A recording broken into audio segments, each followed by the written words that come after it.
ನಮ್ಮ ಕರ್ತನಾದ ಯೇಸು ಕ್ರಿಸ್ತನಿಗೆ ಪ್ರಿಯರಾದ ದೇವಜನರೇ, ನಮ್ಮ ಕರ್ತನಾದ ಯೇಸು ಕ್ರಿಸ್ತನ ಅತ್ಯಧಿಕವಾದ ಕೃಪೆಯು ಸಮಾಧಾನವು ತಮಗೂ ತಮ್ಮ ಕುಟುಂಬಕ್ಕೂ ಈ ಮುಂಜಾನೆಯಲ್ಲಿ ದೇವರು ಹೇರಳವಾಗಿ ಸುರಿಸಲಿ. ಒದಗಿಸುವ ದೇವರ ಕುರಿತಾಗಿ ನಾವು ಧ್ಯಾನಿಸುತ್ತಿರುವಲ್ಲಿ ಹೃದಯಂಗಮ ಮಾತು ಎನ್ನುವಂತ ಈ ವಾಕ್ಯ ಧ್ಯಾನದ ಸರಣಿಯಲ್ಲಿ ಇದನ್ನು ನಾವು ಧ್ಯಾನಿಸುವಂತ ದೇವರ ವಾಕ್ಯದ ಭಾಗ ಕೀರ್ತನೆಗಳು 121, 1 ಮತ್ತು 2ನೇ ವಚನ. ಕೀರ್ತನೆ 121, 1 ಮತ್ತು 2ನೇ ವಚನಗಳು.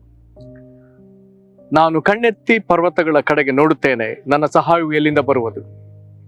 ಭೂಮಿ ಆಕಾಶಗಳನ್ನು ನಿರ್ಮಿಸಿದ ಯೆಹೋವನಿಂದಲೇ ನನ್ನ ಸಹಾಯವು ಬರುತ್ತದೆ. ಈ ವಾಕ್ಯಗಳನ್ನ ನಾವು ಗ್ರಹಿಸಲಿಕ್ಕೆ ಸಾಧ್ಯವಾಗುವಂತೆ ದೇವರ ಆತ್ಮ ತಾನೇ ನಮಗೆ ಬೋಧಿಸಲಿ.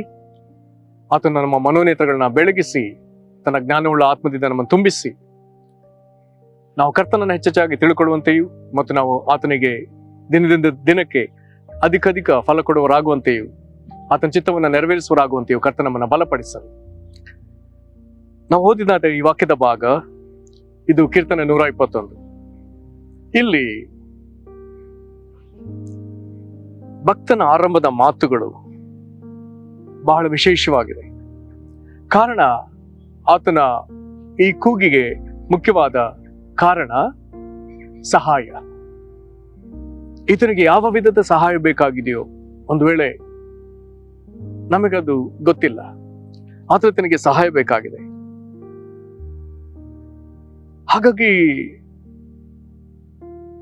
ಈ ಮಾತುಗಳನ್ನ ಗ್ರಹಿಸಿದ್ರೆ ಒಂದು ವೇಳೆ ಎಲ್ಲಿಂದಲೂ ಇನ್ನು ಸಹಾಯ ಸಾಧ್ಯವಿಲ್ಲ, ಮನುಷ್ಯರಿಂದ ಆಗಲಿ, ಆಪ್ತರಿಂದ ಆಗಲಿ, ತಮ್ಮವರಿಂದ ಆಗಲಿ, ಇನ್ನೆಲ್ಲಿಂದಲೂ ಸಹಾಯವೆಂಬುದು ಸಾಧ್ಯವಿಲ್ಲದಿರುವಾಗ ಒಂದು ವೇಳೆ ಭಕ್ತನು ಏಕಾಂತವಾಗಿ ದೇವರು ಮಾತ್ರ ಈಗ ಸಹಾಯ ಮಾಡಲು ಶಕ್ತನು, ನನಗೆ ಆತನಿರುವಂತಹ ಪರಿಸ್ಥಿತಿಗೆ ದೇವರಿಂದ ಮಾತ್ರ ಸಹಾಯ ಬಂದ್ರೆ ಒಂದು ವೇಳೆ ಆತನಿಗೆ ಉಪಶಮನ ಎಂಬುದಾಗಿ ಆತನಿಗೆ ಅಂತ ಪರಿಸ್ಥಿತಿ ಉಂಟಾಗಿದ್ರೆ, ಅಥವಾ ಆತನಿದ್ದ ಆ ಸಂದಿಗ್ಧ ಪರಿಸ್ಥಿತಿಯಲ್ಲಿ ಆತನಿಗಿರುವಂತಹ ಏಕೈಕ ಆಸ್ಪದ ದೇವರು ಮಾತ್ರ. ಈಗ ಆತನು ಹೇಳ್ತಿದ್ದಾನೆ, ನಾನು ಕಣ್ಣೆತ್ತಿ. ಹಾಗಾದ್ರೆ ಈತನಿಗೆ ಬೇಕಾದ ಸಹಾಯಕ್ಕೆ ಆತನು ತಲೆಯನ್ನಾಗ್ಲಿ, ಕುತ್ತಿಗೆಯನ್ನಾಗ್ಲಿ, ಕಣ್ಣನ್ನಾಗ್ಲಿ ಕೆಳಗೆ ಇಳಿಸಿ ಈ ಲೋಕದಲ್ಲಿ ಸಹಾಯವನ್ನು ಆತ ನಿರೀಕ್ಷಿಸ್ತಿಲ್ಲ. ಬದಲಾಗಿ ಕಣ್ಣೆತ್ತಿದ್ದಾನೆ, ದೇವರ ಕಡೆಗೆ ನೋಡ್ತಿದ್ದಾನೆ.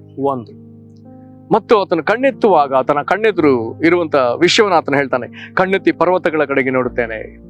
ಹಾಗಾದ್ರೆ ಆತನು ತಾನಿರುವ ಸ್ಥಿತಿಯಲ್ಲಿ ಒಂದು ವೇಳೆ ಒಬ್ಬಂಟಿಗನಾಗಿ ನಿಂತೋ ಏನೋ, ಆತನು ಕಣ್ಣೆತ್ತಿ ನೋಡುವಾಗ ಆತನ ಎದುರು ಎತ್ತರದ ಪರ್ವತಗಳಿದೆ. ಅವುಗಳೆಲ್ಲವನ್ನ ಮೀರಿ ಆತನು ಕಣ್ಣೆತ್ತಿ ನೋಡುವಾಗ ಆತನು ನಂತರದ ಮಾತುಗಳನ್ನ ಹೇಳ್ತಾನೆ, ಭೂಮಿ ಆಕಾಶಗಳನ್ನು ನಿರ್ಮಿಸಿದ ಯೆಹೋವನಿಂದಲೇ ನನ್ನ ಸಹಾಯ ಬರ್ತದೆ. ಆತನು ಕಣ್ಣೆತ್ತಿ ನೋಡುವಾಗ ಪರ್ವತವು ಕಾಣ್ತದೆ, ಪರ್ವತಕ್ಕೆ ಮಿಗಿಲಾಗಿ ಆಕಾಶವು ಕಾಣ್ತದೆ.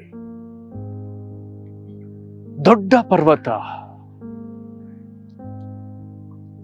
ಅಥವಾ ಇಲ್ಲಿ ಕಣ್ಣೆತ್ತಿ ಪರ್ವತಗಳು ಎಂಬುದಾಗಿ ಹೇಳಿದ್ರಿಂದ ಆತನ ಎದುರಿರುವಂತಹ ಪರ್ವತಗಳ ಶ್ರೇಣಿ, ಅದಕ್ಕೂ ಮಿಗಿಲಾಗಿ ವಿಶಾಲವಾದ ಆಕಾಶ.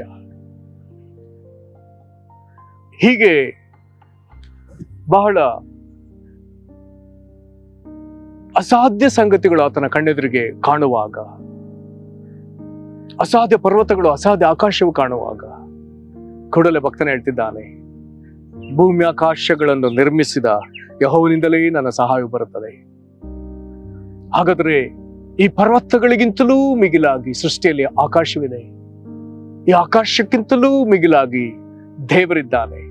ಆತನೇ ಈ ವಿಸ್ತಾರವಾದ ಆಕಾಶವನ್ನ, ಆತನೇ ಈ ಬಲವಾದ ಪರ್ವತ ಶ್ರೇಣಿಗಳನ್ನ, ಕೋಟೆ ಅಂತಿರುವಂತ ಪರ್ವತ ಶ್ರೇಣಿಗಳನ್ನ, ಆಶ್ರಯವಾಗಿರುವಂತಹ ಇಂಥ ಪರ್ವತ ಶ್ರೇಣಿಗಳನ್ನ, ಪರ್ವತಗಳಲ್ಲಿ ಆತನ ಇಟ್ಟಿರುವಂತಹ ಅನೇಕ ವಿಧದ ಸಂಪನ್ಮೂಲಗಳನ್ನ,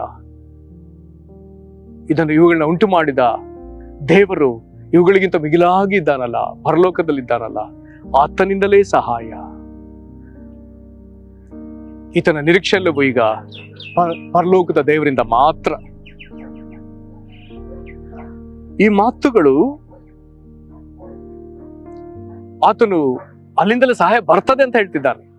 ಹಾಗಾದ್ರೆ ಈ ಸಾಲುಗಳಲ್ಲಿ ಪ್ರಾರ್ಥಿಸ್ತಿರುವಂತಹ ಈ ಭಕ್ತನಿಗೆ ಇದೆಲ್ಲವೂ ನಿರೀಕ್ಷೆಯ ಮಾತುಗಳು ಅಥವಾ ನಂಬಿಕೆಯ ಅರಿಕೆಗಳು.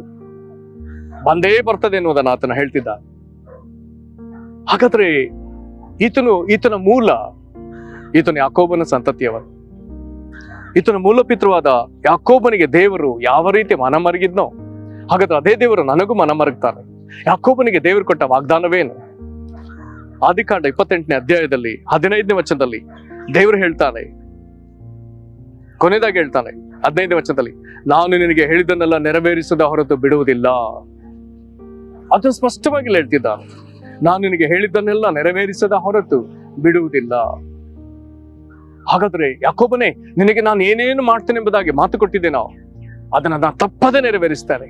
ಅವುಗಳಲ್ಲಿ ಒಂದು ನೆರವೇರದಿರುವುದೇ ಇಲ್ಲ.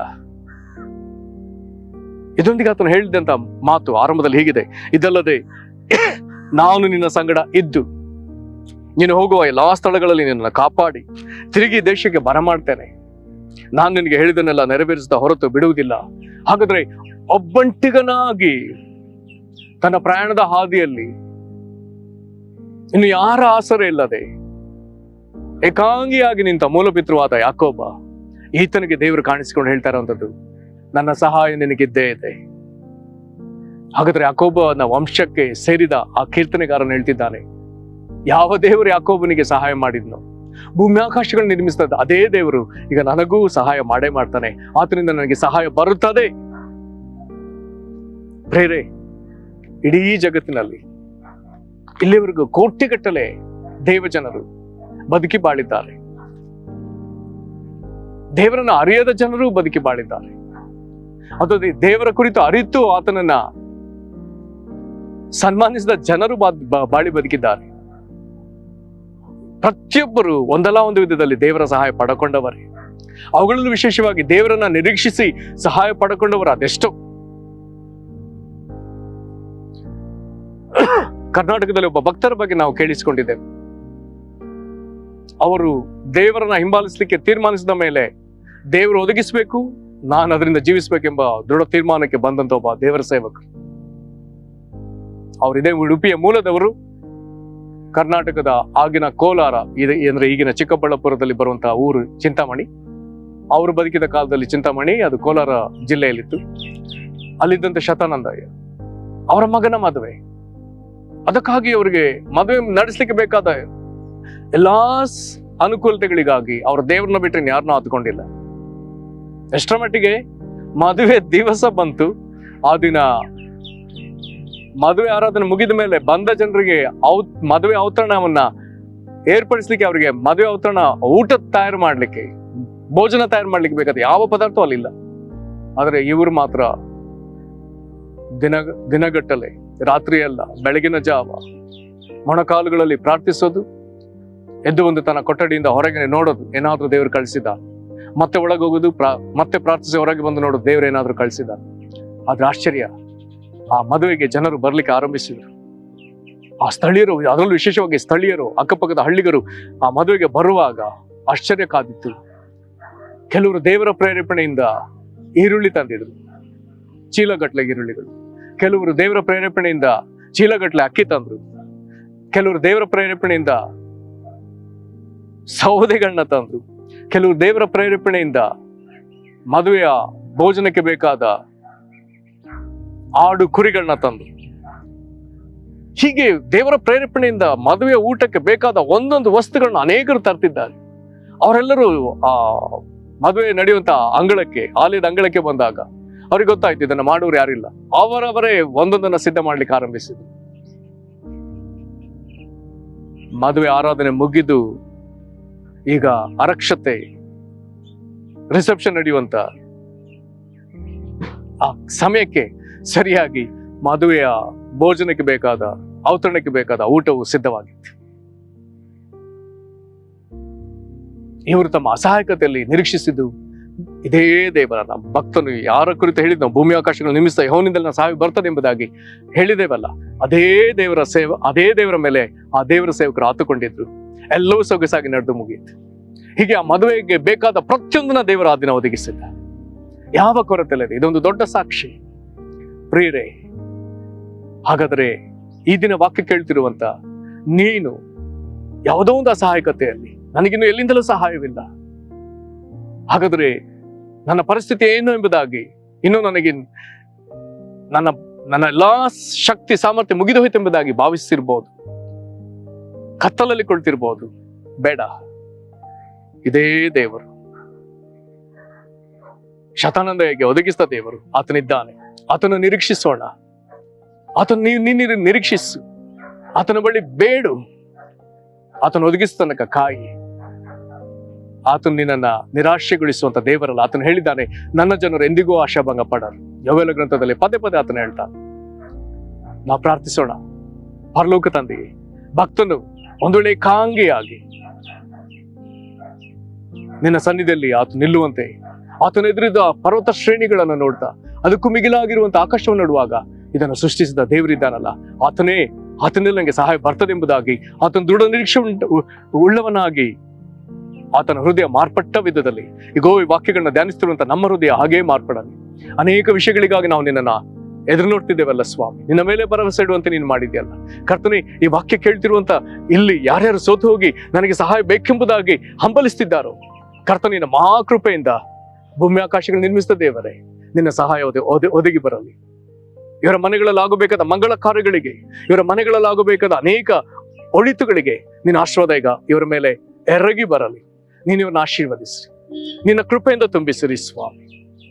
ಕರ್ತನೆ, ಒದಗಿಸುವ ದೇವರೇ, ಈಗ ನಿನ್ನ ಬಳಿ ಹಂಬಲಿಸುವಂತ ಜನರಿಗೆ ದಯಮಾಡಿ ಒದಗಿಸು. ಎಲ್ಲಾ ಅಗತ್ಯತೆಗಳು ಸಂಧಿಸಲ್ಪಡಲಿ. ಹಾಗೆ ನೀನು ಮಾಡುವುದಕ್ಕಾಗಿ ಸ್ತೋತ್ರ. ಯೇಸು ಕ್ರಿಸ್ತನ ಹೆಸರಲ್ಲಿ ಬೇಡಿದ್ದೇವೆ ನಮ್ಮ ತಂದೆಯೇ, ಆಮೆನ್. ಕರ್ತ ನಿಮ್ಮನ್ನು ಆಶೀರ್ವದಿಸಲಿ. ವಂದನೆಗಳು.